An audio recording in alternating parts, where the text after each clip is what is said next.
Assalamualaikum warahmatullahi wabarakatuh. Baik, untuk mahasiswa peserta mata kuliah aplikasi komputer, pada materi untuk Microsoft Project kali ini kita lanjutkan dengan latihan membuat penjadwalan proyek gedung. Baik, seperti yang sudah kita pelajari di materi-materi sebelumnya, sebelum kita melakukan penjadwalan, maka kita harus membuat setting terlebih dahulu melalui project, kemudian project information. Untuk start date, kita pilih tanggal 1 Agustus 2020. Kalau sudah, kita oke. Lalu kita membuat kalender, kita masuk ke change working time. Lalu kita klik create new calendar. Copy of standar, kita buat kalender proyek gedung.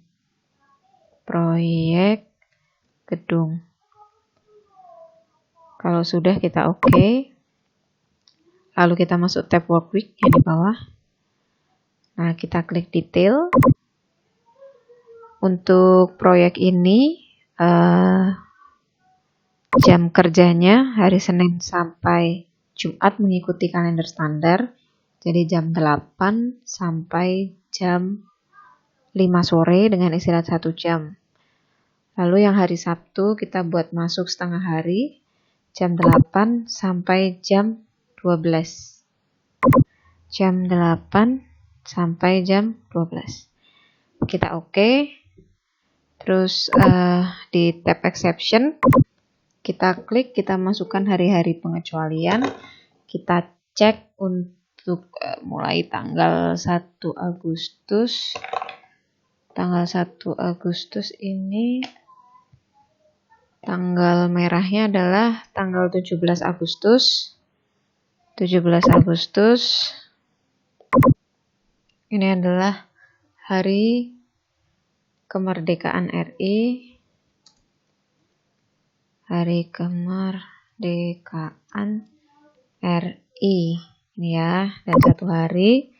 Lalu tanggal 20 Agustus itu adalah tahun baru Hijriyah. Tanggal 20. Oh, mohon maaf. Ini April ya. Kita delete dulu. Nah, jadi kalau salah kita tinggal delete. Ya, Agustus, 17 Agustus. Ini hari kemerdekaan RI. Oke, lalu yang tanggal 20 kita masukkan tahun baru Hijriyah. Tahun baru Hijriyah.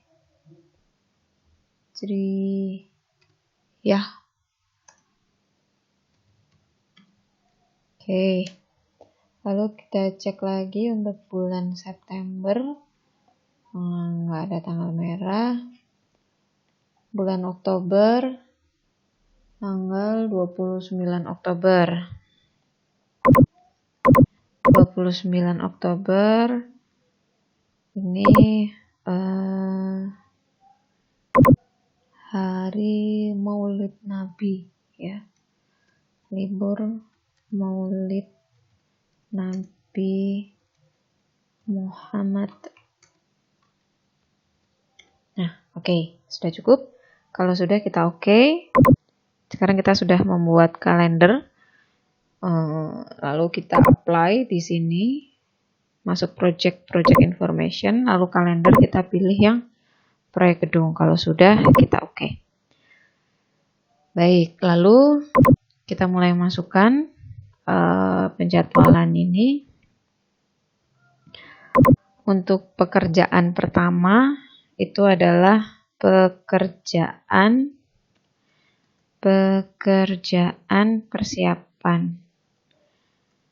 persiapan. Lalu ada pekerjaan pengukuran. Kemudian pekerjaan pembersihan lahan. Pembersihan lahan. Kemudian ada pekerjaan tanah. Pekerjaan tanah ini terdiri dari pekerjaan galian dan pekerjaan timbunan kembali. Pekerjaan timbunan kembali. Oke, selanjutnya adalah pekerjaan pondasi.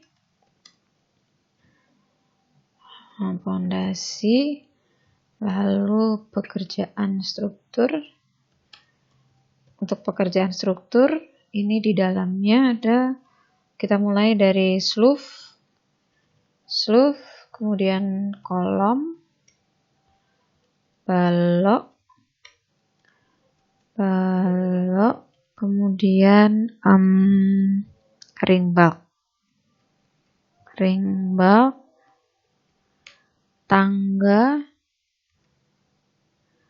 Oke, lalu kita masuk ke pekerjaan atap dan genteng. Pekerjaan atap dan genteng. Lalu pekerjaan dinding. Di sini ada pasangan batu bata. Kemudian plesteran dan acian. Lalu ada pekerjaan kusen, pintu dan jendela. Pintu dan jendela. Selanjutnya di dalam pekerjaan kusen ini ada pekerjaan pintu dan pekerjaan jendela. Kita lanjutkan dengan pekerjaan lantai keramik, lalu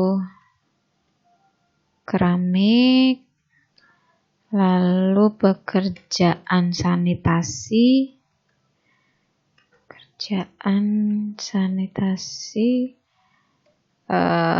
pekerjaan mechanical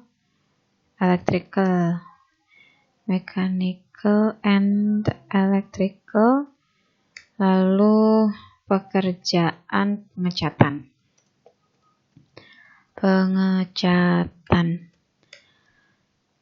Baik, lalu kita masukkan durasi. Jadi durasi ini dalam minggu, ya, dalam minggu. Jadi kita masuknya option, lalu masuk ke schedule. Sebentar, masuk schedule. Lalu durasi is enter in week. Lalu di sini ada new task create in, kita pilih aja sebenarnya dari awal ya, auto schedule. Oke, ini bisa kita setting di awal. Jadi kita klik auto schedule. Baik, sekarang untuk pekerjaan pengukuran dan pekerjaan pembersihan, ini merupakan sub dari pekerjaan persiapan. Maka pekerjaan pengukuran dan pembersihan ini kita blok, lalu kita klik indent task. Ini ikonnya panah ke kanan warna hijau. Kita klik. Nah, sehingga pekerjaan pengukuran dan pembersihan lahan ini merupakan sub dari pekerjaan persiapan. Lalu pekerjaan galian dan timbunan tanah kembali juga sama. Kita indent. Jadi dua pekerjaan ini adalah sub dari pekerjaan tanah. Selanjutnya dari sloof sampai tangga kita blok lagi, kemudian kita indent. Nah, titik kelima pekerjaan ini merupakan sub dari pekerjaan struktur. Kemudian ada pekerjaan dinding batu bata, plesteran acian, juga kita indent, sehingga tiga pekerjaan ini adalah sub dari pekerjaan dinding. Kemudian pekerjaan pintu dan jendela kita blok dan kita indent. Baik, ini sampai bawah sudah. Oke, jadi begitu ya untuk membuat sub pekerjaan itu kita blok dan kita klik indent task. Nah, bedanya apa? Bedanya contohnya di pekerjaan nomor 1, pekerjaan persiapan, dia adalah pekerjaan, dia punya dua sub pekerjaan gitu. Sehingga kalau kita lihat di Gantt chart-nya, dia tidak punya batang ya. Dan nanti durasinya itu tidak perlu kita isi. Jadi contoh untuk pekerjaan persiapan, durasinya tidak perlu kita isi. Kita cukup mengisi durasi pekerjaan pengukuran dan pekerjaan pembersihan lahan. Nanti akan dirangkum sendiri untuk pekerjaan persiapan yang terdiri dari 2 pekerjaan tadi itu durasinya berapa lama. Oke, kita langsung aja. Misalnya yang pertama ini ya, pekerjaan pengukuran itu durasinya 1 minggu, pembersihan lahan 1 minggu. Nah, terus langsung otomatis tertulis pekerjaan persiapan durasinya adalah 1 minggu. Gitu. Jadi itu resume. Nah, kalau ada yang nanya, kok nggak 2 minggu? Kan di bawahnya ada 2 pekerjaan masing-masing 1 minggu. Kenapa pekerjaan persiapan itu durasinya tetap 1 minggu, bukan 2 minggu. Jadi durasi pekerjaan persiapan itu adalah resume. Dia bukan penjumlahan. Jadi dia meresum pekerjaan-pekerjaan di bawahnya itu, sub pekerjaan di bawah dia, itu startnya mulainya kapan, finish mulai kapan, baru dia menghitung durasi. Nah, karena kita belum menentukan predecessor, sehingga pekerjaan pengukuran dan pembersihan lahan ini start dan finishnya sama. Jadi sama-sama durasinya seminggu. Pekerjaan persiapannya juga setelah dirangkum, ini seminggu. Begitu. Oke, kita lanjut mengisi durasi berikutnya. Pekerjaan kalian ini kita jadwalkan 1 minggu. Kemudian pekerjaan timbunan kembali 1 minggu, pondasi 2 minggu. Nah, pekerjaan struktur tidak perlu kita tulis durasinya, nanti dia akan meresum sendiri. Untuk pekerjaan sloof 1 minggu, pekerjaan kolom kita jadwalkan 3 minggu, balok 2 minggu, ring bar 1 minggu, tangga 1 minggu ya.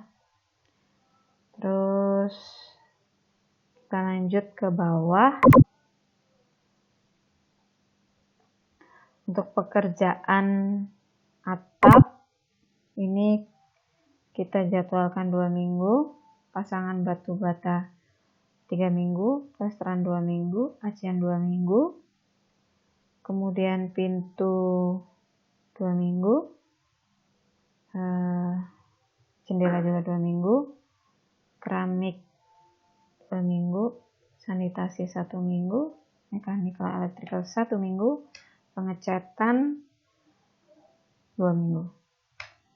Oke, kita sudah masukkan durasi dan kesimpulannya untuk pekerjaan-pekerjaan mayor yang di bawahnya itu punya sub pekerjaan, kita tidak perlu menuliskan durasinya. Nanti akan diresum sendiri oleh Microsoft Project. Baik, sekarang kita masuk ke predecessor. Kita tentukan predecessor masing-masing pekerjaan ini. Nah, untuk pekerjaan mayor, ini sama. Predecessornya tidak perlu kita tulis. Tapi seandainya memang kita perlu mengunci pekerjaan mayor itu dengan pekerjaan tertentu, baru kita isi predecessornya.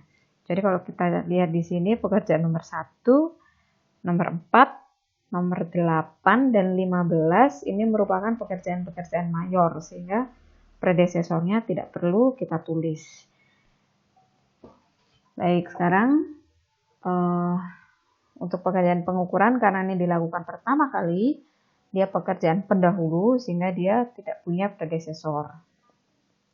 Untuk nomor 3, predecessornya adalah pekerjaan pengukuran. Ya, hubungannya adalah start to start. Jadi dia dilakukan bersamaan dengan pekerjaan pengukuran. Kemudian pekerjaan galian, ini predesesornya adalah pekerjaan nomor 3, hubungannya finish to start. Kemudian pekerjaan timbunan kembali, predesesornya adalah pekerjaan pondasi. Pekerjaan pondasi, predesesornya adalah pekerjaan galian. Oke, kemudian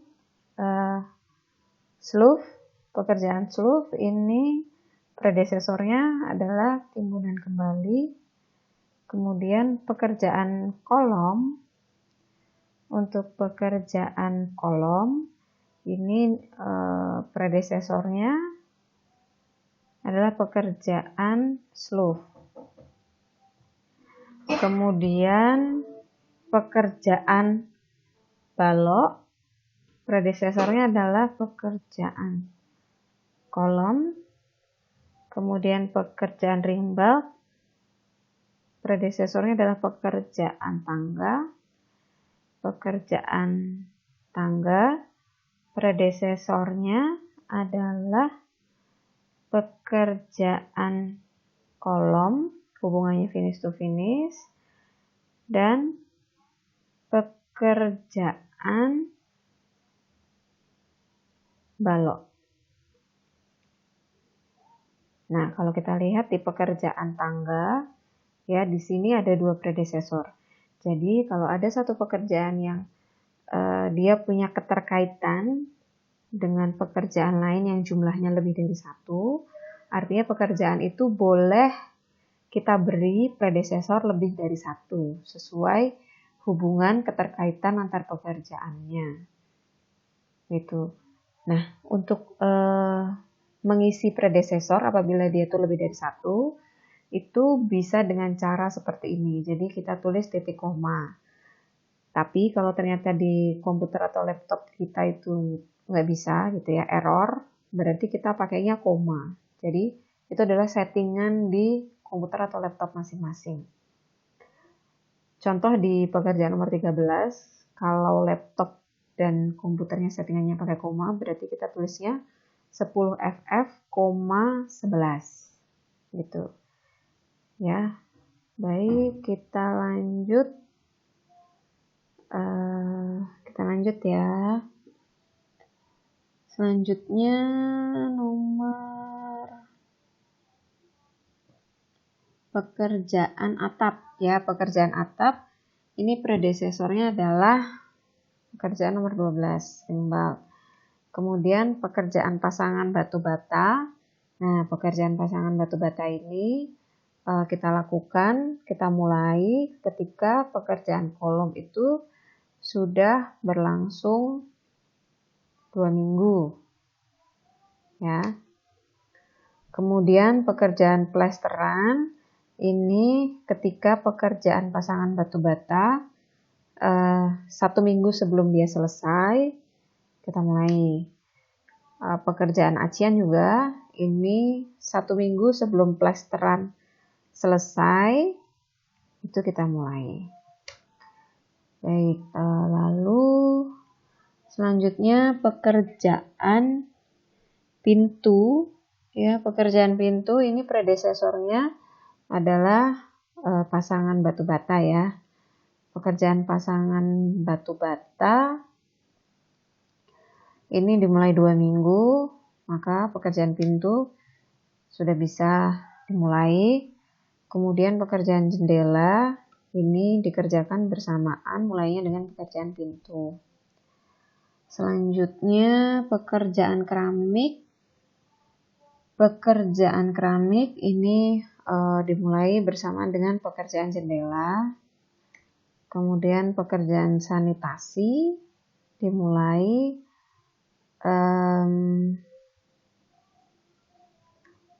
bersamaan finishnya dengan pekerjaan keramik. Lalu pekerjaan mechanical electrical ini dilakukan bersamaan dengan pekerjaan sanitasi. Kemudian pekerjaan pengecatan yang dilakukan setelah mechanical-nya selesai, ya. Kemudian juga setelah pekerjaan acian selesai, jadi dia punya 2 predesesor. Nah, sudah selesai. Sekarang kita cek untuk diagram batangnya ya. Gancarnya kita cek. Oke.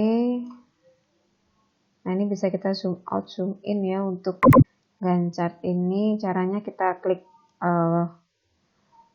kontrol ya, tombol kontrol, dan kita scroll ke bawah mouse kita gitu.